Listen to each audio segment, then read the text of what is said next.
Listen, I like to get fly too. I like nice shirts, man. But the thing is, like, I feel guilty spending money. You feel guilty spending money. Yeah. Let me not say that. There's a point Mm. that I get to where the flashback comes of me being broke. Mm. So when I get to that point, I start. Okay, maybe I'm moving too much here. Mm. Like, I don't ever want to be there again. Mm. Ever, ever, ever, ever. It's terrible. Don't don't like being broke. So the trade off, right, is when I get money, the feeling of making the check is so good that I prefer to use my money to go get a bigger and better check. Now, we know there's a population out there that doesn't operate the same way, We don't right? like getting checks. All right, fair.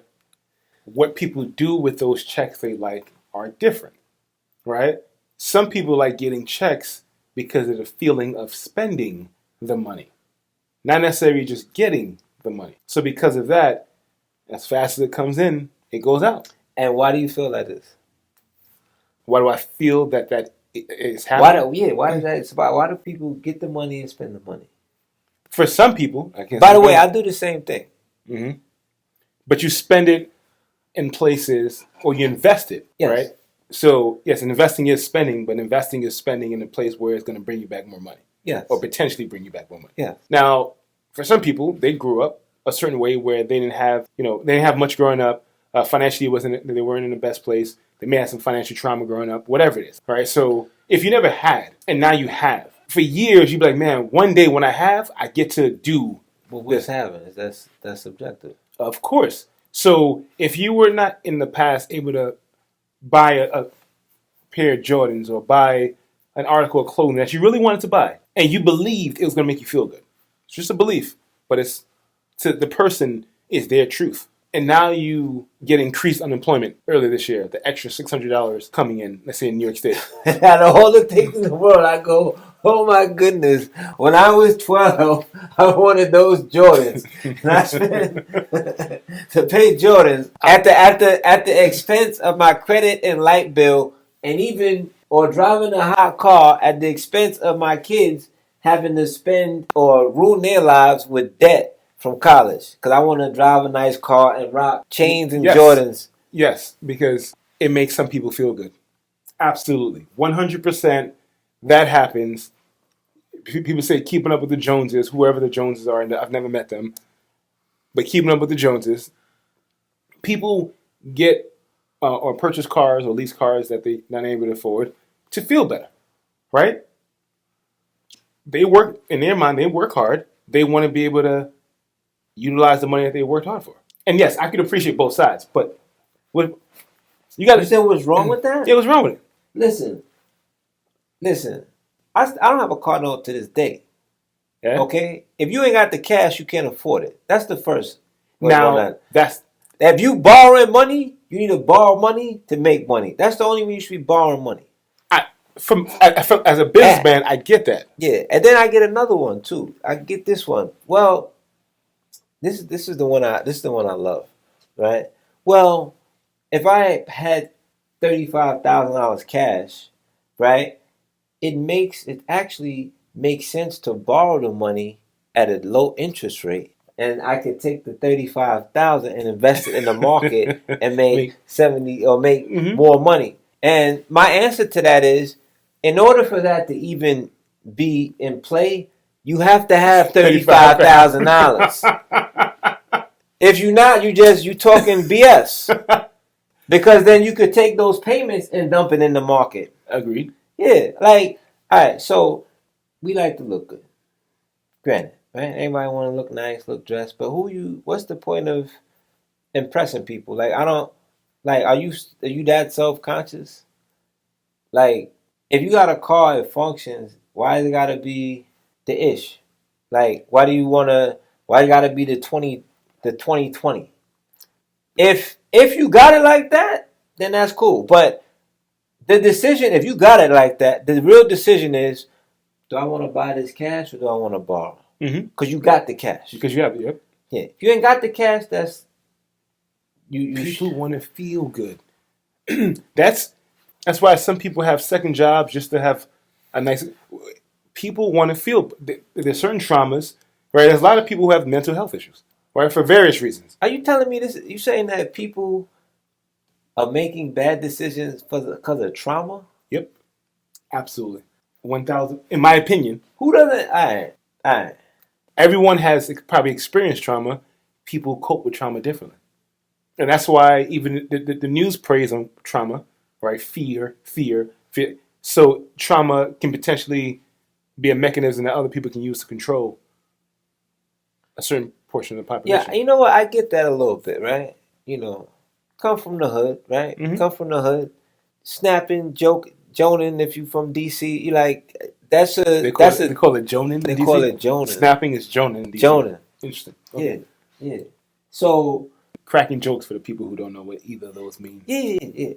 That's a real thing, right? So you come in looking crazy, your haircut messed up, your shoes are messed up, your clothes are messed up. People gonna get on you. People, that's what it is. So the goal is, all right, you don't want to be the butt of the joke. Mm-hmm. Okay, but that's childhood. You grown now. Like, time out. That's childhood. You're grown now. Yeah. You go to many therapists right now and have dialogue with them about, they probably want to share with you about their clients, but a lot of stuff that their adult clients are dealing with really stems from a trauma that happened when they were children. So all that's happening is we're just children just years later. Yeah, and the world doesn't give a shit. That make you make bad decisions. I don't want to tell your kids, well, you got to pay for college because when I was 12 years old, I didn't get a pair of Jordans. So I decided to spell. I don't disagree with you. All I'm sharing with you is there's a reason why people are making some of these stupid decisions. Right? And so when we see it that way, even from the standpoint of being a financial coach, my job is not just to tell somebody, okay, save your money here. I need to understand their money story. Right? So sometimes I have conversations with people, and to them, it's just a conversation, but I'm really getting to understand their relationship with money. All right. So what are you seeing? What are you seeing out there? You're telling me that what percentage of people have childhood trauma, and then what is coming across as the biggest issue? Because I'm trying to figure this out. I am. Like, I got joked on too. I got all types of jokes, like. Everyone's makeup is different though. Some people, let's say, got bullied as a child, and now they turn into bullies. Other people got bullied as childs, now they're the protector. Everyone's DNA is different. What I gotta do to make a dumb decision with money? Same exact thing. Everyone goes through different types of traumas. How they respond to those traumas is a combination of nature and nurture, right? Your DNA plus. Are you giving them an excuse? No. I'm just identifying that there's reasons why people make certain decisions. It's true though. It doesn't are we serious right now? Are we talking about people making wrong life choices because they have a shopping problem, and we're gonna put this on their childhood.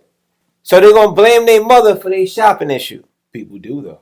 You see, what I've learned, I don't place a value judgment on those decisions that they make, right? Because it comes to realize that a lot of people have traumas, and this is obviously. Now, I agree with you in the sense that a lot of, particularly our people, there's a lot of trauma. Like you can't have Gucci belts and catching the bus, dog. Like it just things just don't make sense. Yeah, but people will do it. Why? To feel better. I'm not able to make it out. So I'm not able to make it out the hood or out of my situation, but that one belt, that purchase, that feeling I get when I put it on, I'm slightly better than how I used to be, or I'm slightly better than someone else. They're wrong. They're wrong. They're dead wrong. Now, that's perspective. Yeah. That's their truth. Right? It's their truth. To them, that's a come up. Okay, so let me ask you, And looking at it from a standpoint of a microcosm, again, in their world, they came up. In the larger sense. So what well, so okay. The game. I was speaking to somebody a while ago. I forget where I heard this from, and they were talking about the history of. I'm talking about, I guess, black culture, where they were the auto reading the autobiography of Malcolm X. Mm-hmm. That's what it was, and he was talking about how blacks are more accepted in white culture the better they dressed. Mm-hmm. So it became a form of acceptance to dress or quote unquote look the part, Mm-hmm. right? And I think that I'm not saying to please the other race, but in a sense to even please each other. We have a braggadocious, a I'm one up on you type of culture. Um, and there's nothing wrong with the competitiveness to a certain extent, but I think that social media is a lie. Like it adds, it gives this delusion that everybody is winning, possibly except Mm-hmm. you. That nobody has problems, right? Maybe somebody dies, and now occasionally when you see that post, nobody has fights with their significant other. Nobody gets stressed out. Everybody's winning. Mm-hmm. Everybody's always fly. Everybody's hair is always done. You see, mine's not. Like it gives this false delusion, like people are is always winning and it's easy. Mm-hmm. And stop believing the hype, man. Like I love when people come up on me and they be like, "Oh, that's what you driving?" Yeah. Like, all right. Like, and I love the one that be like, nah, he ain't got no money. Good. Believe that. I don't care what you think. I know what my situation Now, is. I'm glad you just mentioned that. Yeah. I don't care what you think. That takes a certain strength that many people still are working towards.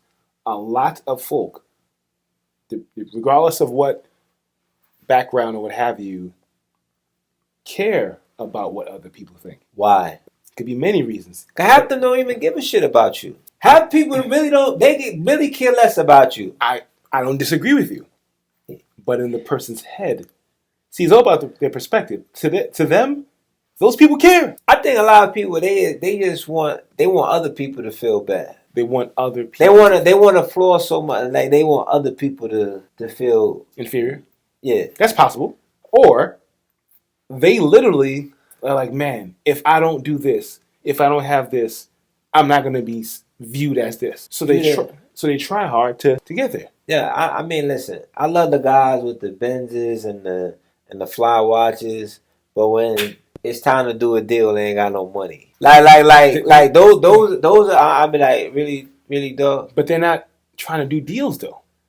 They're trying to look like they're doing deals, but not do deals. That's the difference. You see, if they can show on social or to the world through what they drive and what they're wearing that they've succeeded, in their head, they've succeeded. This sounds weird since I am buying a car. This guy. But it ain't for nobody else though, man. Like I just see there's a certain car that I see and I said, I want the car. The difference though, you could have purchased a car a while ago. Yeah, years ago. Correct. Yeah. But I'm sure, and this is just my assumption, but it's probably a good one, that you're using the proceeds from a deal or a transaction to pay for the vehicle. Yeah, and also I don't buy new. So my strategy is between the third and I like to own the car. You own it between the third and fifth year, when most of the value is gone, but that 2 years it doesn't depreciate as fast. So you can basically drive the car for the 2 or 3 years and get most of your money back, as long as you don't like mess it up. Yeah, yeah. So that's the strategy. Like so I was looking at a 750 BMW. So the car, that's a nice vehicle. Yeah, $92,000, $100,000 car. But if you wait for 3 years, 3.5 years, they drop to $35,000. It's a huge yeah. So it was just like 35,000, 40,000. Okay. You buy it there. And then after those 2 years, you can still sell it for like 26,000. Mm. Okay. So the percentage of depreciation is a lot less. Yeah. Over those 2 years than over. And it's really the same car. Yeah. Yeah. So it's like, okay, why not? Now people piss like, well, you don't drive it under the warranty, all right? But am I gonna go through 60,000 worth of repairs in 2 years? Probably not. And now I just buy the extended warranty or the which trend. Which in essence you can do, right? What you get late model vehicle and still get the warranty from the dealership. Well, you can get a certified pre-owned too. So if you buy it, you said you buy it from the dealer, it automatically comes with that just because it's a certified pre-owned. That's strategy. Now, some people have patience to do that. Other people don't. Right? Some people want their brand new. Right? I like leasing vehicles. Yeah. Right? But you write it off. Yeah. So, yeah, that part. Right? Yeah. But from the standpoint of some people, and this is not everybody, right? Yeah. But there's individuals who need to have a certain vehicle in order for them to feel a certain way. It's just, so how do you, sorry, again? No, listen, that's cool if you can afford it. They're not thinking about that. So I'm not disagreeing whether it's cool. Some people literally are not thinking about that. They're like, I'm going to grip in the projects. You walk into a lot of projects in New York City right now. There's someone driving a $100,000 car in the projects. I could place a value judgment, or I could say to them, in their world, they're winning. As crazy as that sounds. Yeah, I know. I wouldn't do it. I know people like that. Like I get it. Like we grew up around that. I get it. I see it. Here's the thing though. You got a car. Unfortunately, most of those people eventually they fall off. That's eventually, if they don't change, they fall off. I love the Jay-Z line. You got flash now, but time will reveal money. That's an excellent line, man, for several reasons. Because it's really what people are living on. Everybody I've known that's lived like that, they hit that wall and they gotta go back. And then they feel like they get back on and they gotta go back. And they get back on, it's never maintained. You know what I'm saying? So how do some people continue to keep that and move on? And how do some people just have it for a little while? Like I said, like when I got it, I don't want to go back. When you see it, it's not like I don't got to worry about, all right, is somebody coming, how I'm going to make the next payment? I got a $100,000 car, I'm putting, $10 in the tank. Like that happens. Yeah, 100%.